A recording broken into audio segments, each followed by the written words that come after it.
Hello YouTube, Nathan Dewey here, giving my first impressions on the newest kit balisong to hit the market right before 2013 ends.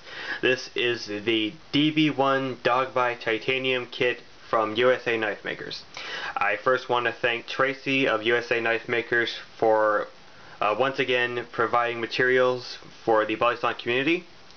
And I also want to thank Glenn, along with the other members of the Jersey Devil Forum, for organizing a group buy / build off that I will be participating in. So good luck to everybody who participates, and I hope this video will be informative.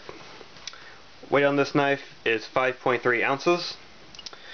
What this knife features are thick titanium slabs that are pre-shaped and pre-drilled, stainless steel barrel spacers, 2 per handle. They're adequately beefy, and they act as an adequate latch gate. You have this titanium T-latch that appears to be machined, very clean, very precise, and it can be removed and swapped onto the other handle. So all 4 slabs are interchangeable, which again adds to the versatility of the kit. You have T6 hardware, 256 thread for the body and the pivots. I replaced the original T6 screws with T8. If you absolutely hate T6 screws, you can go onto USA Knife Maker and buy some of these. These are 256 thread T8 screws with a 1/4 inch shank. You can buy like this little baggie of 100 count, lasts forever. Good thing about this is it should fit most folding knives that use the T6 screws, so it's not like you're wasting money or anything. If you have a lot of folding knives, these are great to have around. Also comes with a pre-shaped, pre-ground, and pre-hardened stainless steel blade. It's this combination of Typhoon / Benchmade Weehawk design. I imagine if you're into grinding, you could probably back up this swedge to make it into a Weehawk, or sharpen both edges, or something cool like that.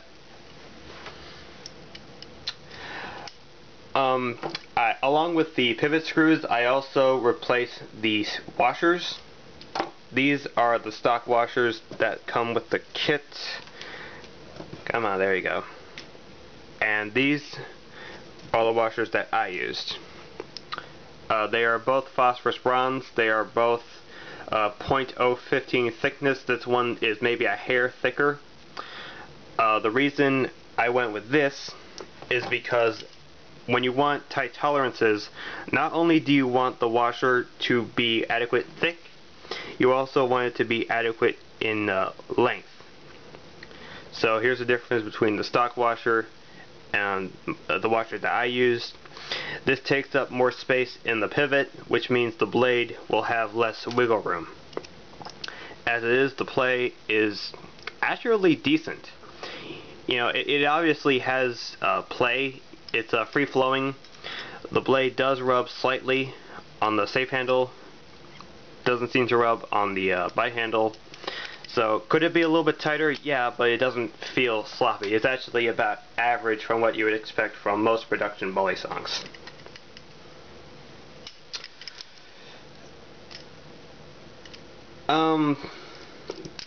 It flips pretty well.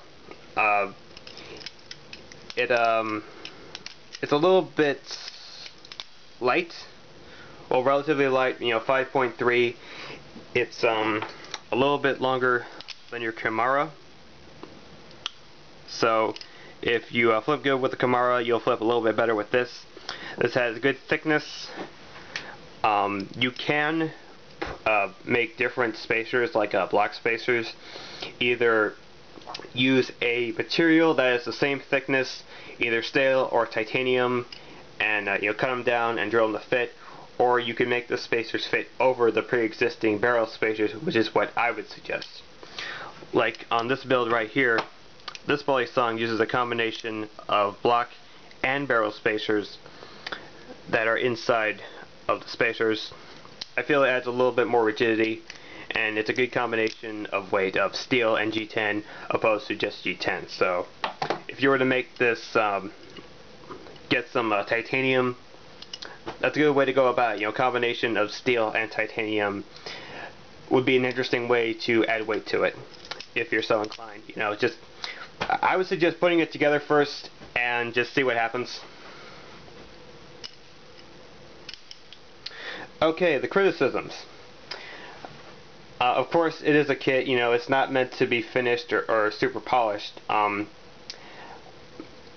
My first impressions of this kit: for a kit, it's very well put together, but because it is a kit, it's a little bit rough. The roughest area is the spine of the blade. There's a very prominent burr that goes all the way around the spine and the tang. The horns are okay. This junction I can see being a little problematic if you want to choke up and do fanning.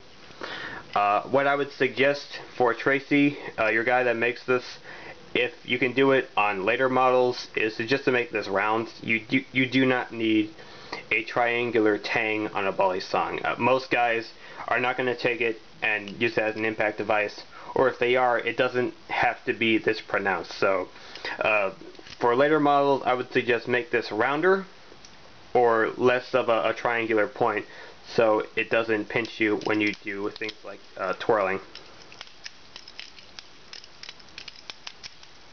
Yeah, I can feel it a little bit. So something to consider. Also, about the handles. I like the weight, I like the thickness, but because they are very blocky and because they're unfinished, some of these burrs were left kind of sharp. And when I first put this together and I started flipping, I started to bleed on the knife, and I'm like, okay, that's not good. You know, this is sharp, and this is a trainer, so that kind of eliminates the purpose. Turns out one of these handle slabs, the burr was just sharp enough that it sliced my pinky and started to get blood on the knife. So for the people that are going to buy this, who just want something to flip, who just want a trainer, you know, a good quality trainer, you know, they don't want to really modify it or anything, they just want to do the bare minimal. Other than putting it together, I would suggest you take all 4 slabs, take a piece of sandpaper, and you just go around all of the edges and take off that burr. Otherwise you will probably cut yourself on a knife that isn't supposed to cut you. So, word of advice, be aware, some of these edges are sharp. Alright, that is my first impression of the USA Knife Maker Dog Bite Balisong kit. Thanks for looking, and Merry Christmas. Take care.